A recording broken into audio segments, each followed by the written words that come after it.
दोस्तों नमस्कार। दोस्तों मैं सतवीर सिंह अपने यूट्यूब के भारत लिंक ग्लोबल चैनल पर आपका स्वागत करता हूं। दोस्तों मेरे जो सब्सक्राइबर हैं जो कमेंट करते हैं और जो ये कहते हैं कि आप ऐसी नहीं वैसी वीडियो बनाइए, ऐसी नहीं वैसी वीडियो बनाइए, तो मैं उनको उनकी सुनने की कोशिश करता हूँ।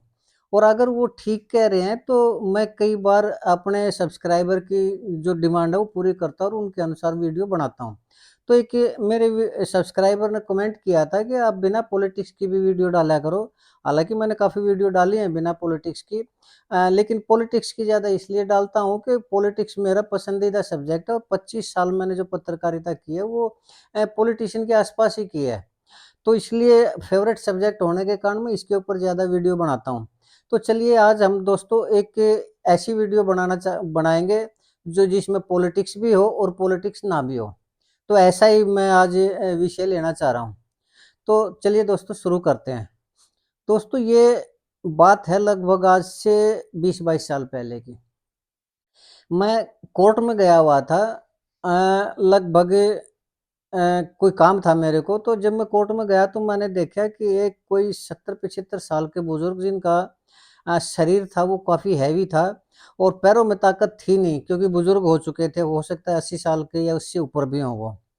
तो वो जो डॉक्टर बताते हैं ना जो हाथ से वो पकड़ के न चलते हैं जिससे पैरों में ज़्यादा ताकत ना लगाने की ज़रूरत पड़े, तो वो एक घेरा सा होता है लोहे का, तो वो उसको लेकिन वॉकर बोलते हैं शायद उसको, तो उसके सहारे पे वो चलने लग रहे थे धीरे-धीरे। तो वो जैसे ही मेरे सामने आए मैंने उनको पहचान लिया, वो थे सेठ किशन-दास जी। और सेठ किशन-दास जी ने मुझे भी पहचान लिया, क्यों? क्योंकि वो कांग्रेस के काफ़ी बड़े नेता हुआ करते और एक काफ़ी भले आदमी थे, तो भारत सरकार ने यानी कांग्रेस ने उनको पद्मश्री अवार्ड दिया हुआ था, तो ये पूरा उनका नाम लोग लिया करते, वो पद्मश्री सेठ किशन-दास जी लिया करते। तो वो दोस्तों बंसीलाल जी के बहुत क्लोज़ फ्रेंड हुआ करते, तो जब बंसीलाल जी की सरकार भारतीय जनता पार्टी के सहयोग से बनी, तो वो उसमें शायद वित्त मंत्री या राज्य गृह मंत्री ऐसे थे वो। मतलब एक इम्पोर्टेंट पद था, शायद वित्त मंत्री थे। तो उसमें दोस्तों जब बंसीलाल जी की सरकार थी तो उन्होंने काफ़ी काम करवाए और जगह भी काम करवाए, लेकिन रोहतक में भी काम करवाए क्योंकि कोई भी नेता है वो अपनी कॉन्स्टिट्यूएंसी में तो काम करवाता ही करवाता है। ये प्रयास करता है कि अगर मैं यहाँ लोगों की शिकायत दूर कर देता हूँ तो अगली बार भी चुना जाऊँगा, और ये कोई नाजायज़ बात नहीं है, हर कोई करता है ये। खैर दोस्तों, तो और वो जब उस टाइम वित्त मंत्री क्या थे, तो उस टाइम सरकार तो खैर जाली थी। वो गठबंधन टूट चुका था हरियाणा विकास पार्टी का और बीजेपी का। तो मैंने जब उनका इंटरव्यू लिया था तो इसलिए वो मुझे जानते थे कि मैं पत्रकार हूँ। तो वो जैसे ही कोर्ट में मेरे सामने उन्होंने मुझे पहचान लिया, तो मैंने उनसे पूछा कि सेठ जी कैसे हैं? तो इतना सुनते ही उनकी आँख में पानी आ गया दोस्तों। तो उन्होंने मुझे भी बड़ा दुःख हुआ कि 80 साल का बुजुर्ग ऐसे आँखों में पानी आ रहा है तो कोई तो बात होगी। मैंने कहा क्या हुआ सेठ जी बताइए, अगर कोई बात है तो मैं पेपर में उठाता हूँ। तो बोले कि आप पत्रकार जी एक बात बताइए, मेरा कसूर क्या है? हुआ क्या बात बताओ? तो उन्होंने कहा कि मेरे को वर्तमान सरकार ने यानी सीएम साहब ने एफआईआर दर्ज करके जेल में डाल दिया और आज मैं भुगतने लग रहा हूँ कोर्ट की पेशियाँ ज़मानत पे आके ना। मैं क्या ऐसा क्या एलिगेशन था आपके ऊपर? तो उन्होंने कहा एलिगेशन सिर्फ़ ये था कि मैंने उस पैसों का जो एलोकेशन था ना, वितरण था वो अपनी मनमर्ज़ी से किया और मैंने रोहतक में ज़्यादा पैसे लगाए और कहीं बाहर जो है दूसरे क्षेत्र में दूसरे ज़िलों में कम पैसे लगाए। तो इसमें ये बताइए कि पैसे मैंने तो नहीं खाए ना? उन्होंने कहा सेठ जी ने कि पैसे मैंने तो नहीं खाए ना। अगर पैसे मैंने खाए होते और 1 भी रुपया खाया होता तो मैं आज इस सज़ा के लिए हकदार हूँ। अगर मैंने थोड़े बहुत अपनी कॉन्स्टिट्यूएंसी में लगा भी दिए तो उसमें मेरा तो कोई कसूर नहीं है, उसमें भी तो मेरी कॉन्स्टिट्यूएंसी में भी तो लोग ही रहते हैं ना, तो मैंने जनता के लिए किया। और यार इतना कह के वो रोने लगे दोस्तों। उस टाइम में सरकार थी, इनेलो की सरकार थी, जो ओम प्रकाश चौटाला जी सीएम हुआ करते। चलिए खैर दोस्तों, तो वो उनकी तब तक आवाज़ लग चुकी थी पेशी में जाने की और मेरा भी जो काम था वो हो गया था, तो मैं अपने वापस आ गया घर पर। कोई बात नहीं, बात आई गई हुई। दोस्तों उसके बाद उन्हीं जो हरियाणा विकास पार्टी और बीजेपी का गठबंधन था, उसमें बीजेपी की एक नेता हुआ करती कृष्णा गहलोत जी। तो उन्होंने जैसे से हरियाणा विकास पार्टी यानी चौधरी बंसी लाल जी से अपना समर्थन वापस लेके ने और जो ओम प्रकाश चौटाला जी को समर्थन दे दिया अपना। लेकिन उन्होंने ये कंडीशन रखी थी कि आप बीच में विधानसभा भंग नहीं करेंगे और इस पूरी सरकार को चलने देंगे। तो ओम प्रकाश चौटाला जी ने कहा था, "हाँ, मैं क्यों सरकार तोड़ूँगा, नहीं वो करूँगा।" तो ठीक है दोस्तों, उन्होंने समर्थन उनको दे दिया, जो ओम प्रकाश चौटाला जी की उनकी गठजोड़ में सरकार बन गई और जैसे ही सरकार बनी, जो ओम प्रकाश चौटाला जी ने विधानसभा भंग कर दी। और चुनाव हुए उससे पहले जो हरियाणा विकास प इसके बीजेपी के जो नेता हुआ करते हैं ना, शायद वो बीजेपी में ही थी, हाँ, बीजेपी में थी कृष्णा गहलोत जी, तो उनके साथ उन्होंने बुरा व्यवहार किया और कृष्णा गहलोत जी के साथ तो उन्होंने काफ़ी बुरा व्यवहार किया और एक करखोदा कोई जलसा था, शायद रात का कोई टाइम था, तो उसमें कृष्णा गहलोत जी भी स्टेज पे थी, ओम प्रकाश चौटाला जी भी थे, तो उन्होंने उनको शायद काली भेड़ शब्द का इस्तेमाल किया था और स्टेज के ऊपर ही उनकी एक तरह से इंसल्ट हुई थी और ये बात फिर आई थी मीडिया में। तो फिर कुछ दिन के बाद मैं इंटरव्यू लेने चला गया, उस टाइम वो रोहतक रहा करती डीएलएफ कॉलोनी में, मुझे आज भी उनका घर याद है। तो दोस्तों वहाँ इंटरव्यू लेने गया तो मैंने यही पूछ लिया उनसे, कृष्णा गहलोत जी से, कि आपने क्यों समर्थन वापस लिया हरियाणा विकास पार्टी से? तो वो कुछ नहीं बोले, लेकिन उनकी आँखों में पानी आ गया और उन्होंने कहा, "ये हमारी गलती है और हमें इस चीज़ की सज़ा मिल चुकी है। लेकिन पत्रकार जी, मेरे साथ गलत हुआ है और मेरे साथ परमात्मा न्याय करेगा।" ये कह के वो उठ ली और उनकी आँखों में आ गया था पानी। तो मैंने वो देख लिया, लेकिन मैंने कुछ नहीं कहा क्योंकि वो तब तक अंदर जा चुकी थी। फिर वो थोड़ी देर में आई, हालाँकि मैं अनजान बना रहा उस चीज़ से कि मैंने उनके आँसुओं को देखा है। तो मैंने कहा, "क्या हुआ?" बोले, "वो कुछ नहीं, आप आए थे तो मैं उसको ये बोलने गई थी कि आपके लिए कुछ जलपान की व्यवस्था करे।" तो यानी वो बात को टाल गई।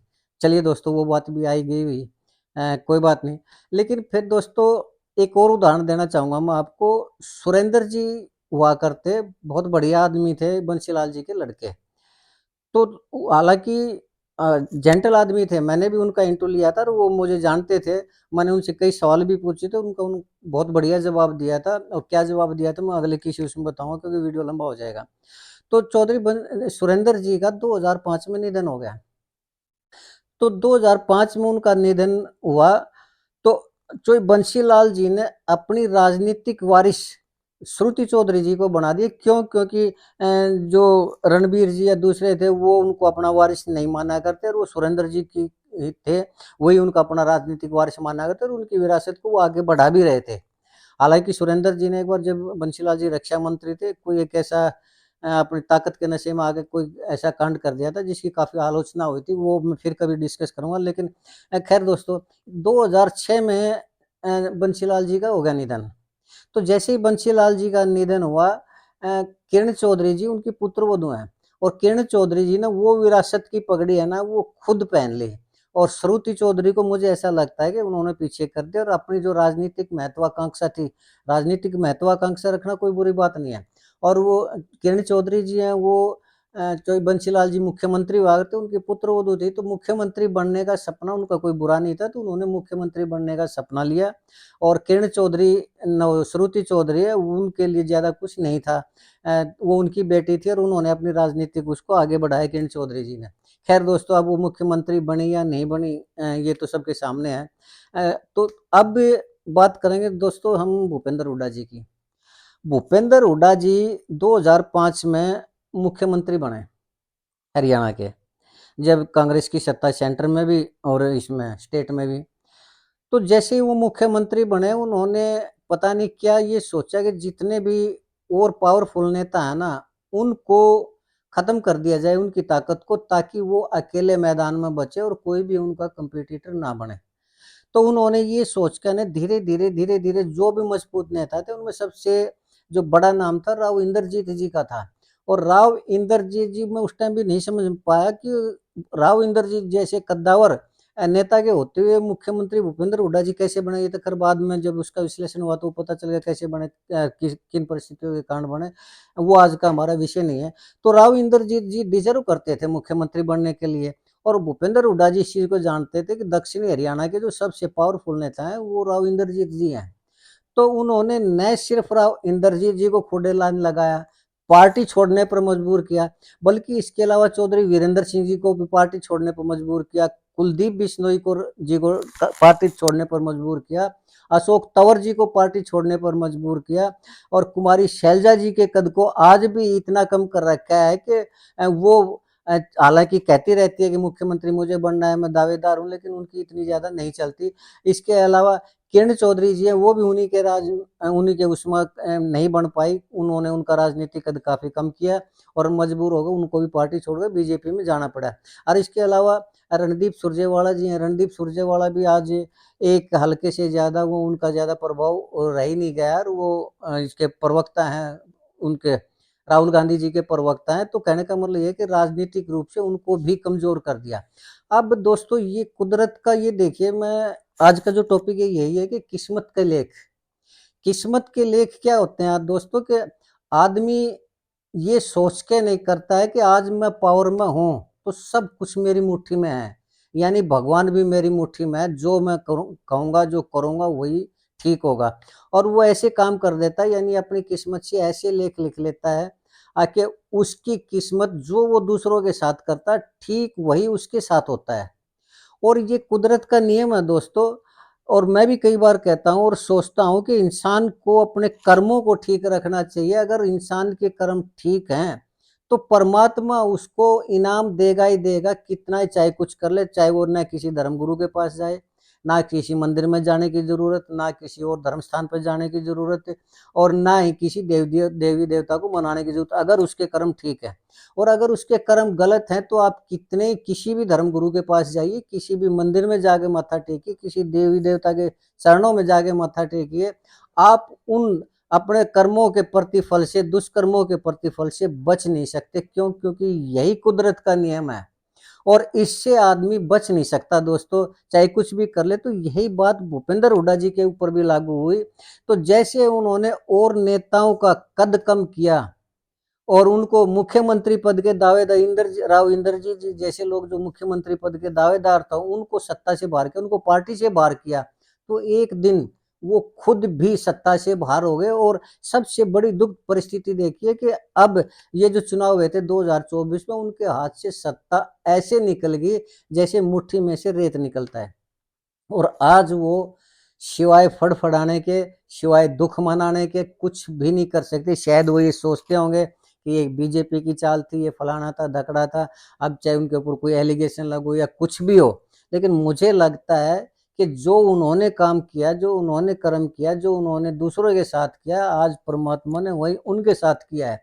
और ये हमेशा होता ही होता है दोस्तों, जैसा हम दूसरे के साथ करते हैं वैसा ही हमारे साथ होता है। अब अगला उदाहरण और मैं देता हूँ, थोड़ा वीडियो लंबी हो जाएगी लेकिन आपको सुनने लायक मजा आएगा।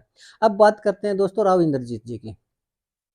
राव इंद्रजीत जी भूपेंद्र हुड्डा जी से परेशान होकर ने और वो बीजेपी में गए थे, लेकिन जो भूपेंद्र हुड्डा जी ने रोल किया, गेम खेला, वही राव इंद्रजीत जी खेलने लगे।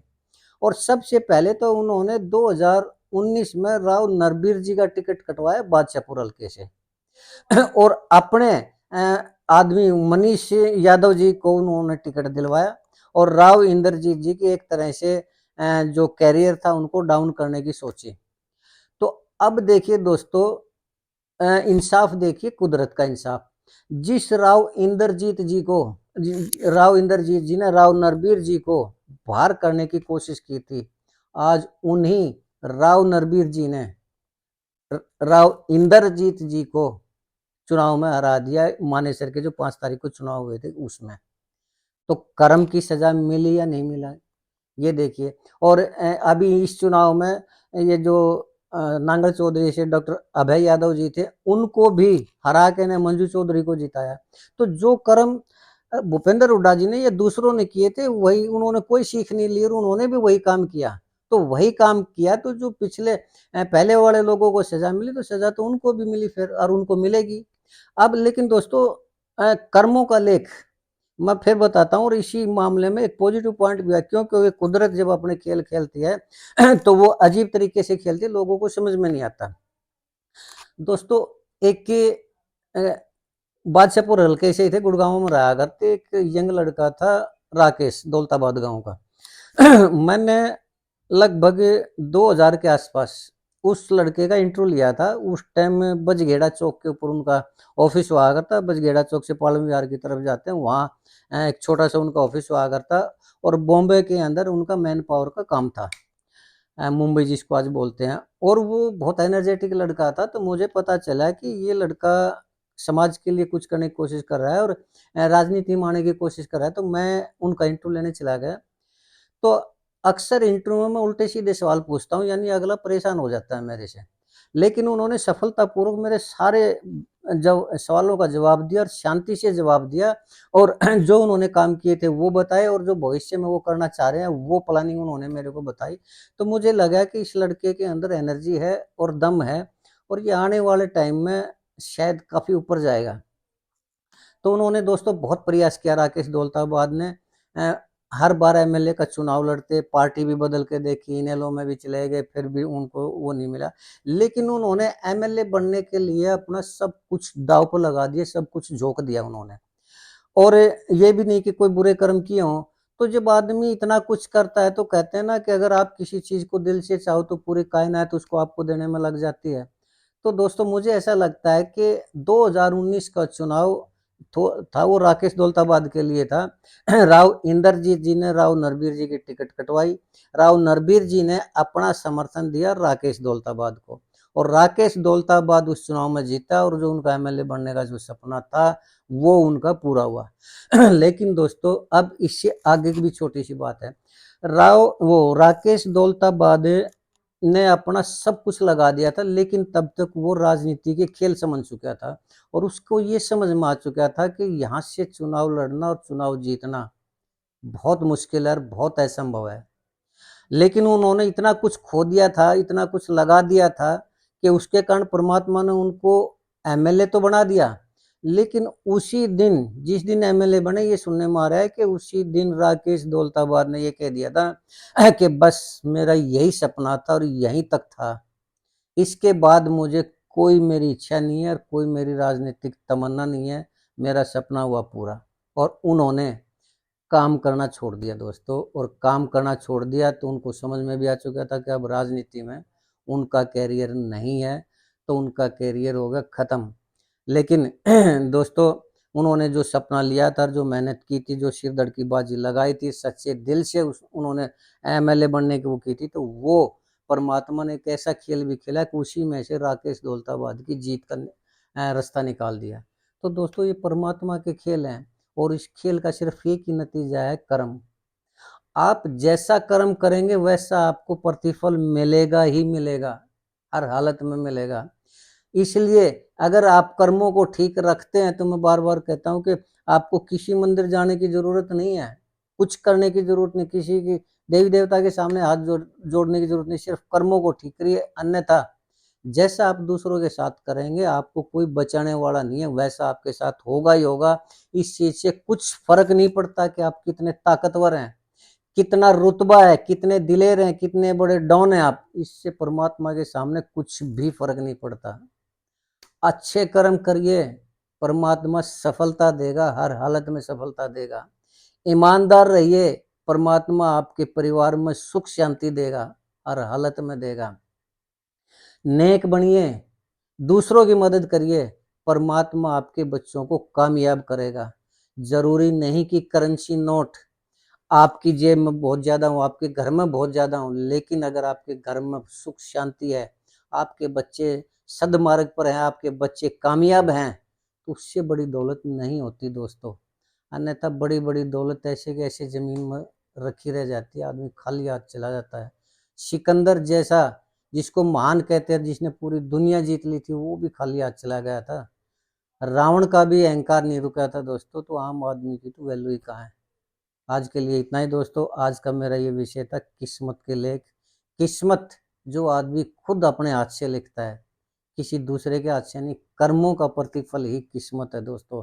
आप अच्छे कर्म करेंगे, आपकी किस्मत चमकेगी। आप बुरे कर्म करेंगे, दूसरों के साथ बुरा करेंगे, आपके साथ भी बुरा होगा ही होगा दोस्तों। आज के लिए इतना ही दोस्तों। मुझे उम्मीद है कि आपको मेरी ये वीडियो पसंद आई होगी। अगर आपको लगता है कि मैं सही कह रहा हूँ और सही वीडियो थी और मेरी सोच सही है, तो आपसे गुजारिश है कि आप मेरे इस वीडियो को लाइक करें, शेयर करें और कमेंट ज़रूर करें दोस्तों। और अगर आपको लगता है कि कर्म वर्म किस्मत विस्मत कुछ नहीं है, सिर्फ पैसे का खेल है, दुनिया में कोई परमात्मा नहीं है, कोई कुदरत के लेख नहीं है, कोई कुदरत की सज़ा नहीं है, तो भी आप कमेंट करिए। हो सकता है मैं ही गलत हूँ। अगर मैं गलत हूँ तो मैं अपने आप को करेक्ट करूँगा दोस्तों। आज के लिए इतना ही। आपने इतना लंबा मेरा वीडियो देखा इसके लिए आपका बहुत बहुत धन्यवाद। बस एक निवेदन और करना चाहूँगा कि आप प्लीज़ मेरे इस चैनल को सब्सक्राइब ज़रूर करें, ताकि मेरा हौसला बढ़ता रहे और मैं इसी तरह आप लोगों के सामने अपने विचार व्यक्त करता रहूँ। आपने मेरा वीडियो देखा इसके लिए एक बार फिर से आपका धन्यवाद। नमस्कार, जय हिंद, जय भारत।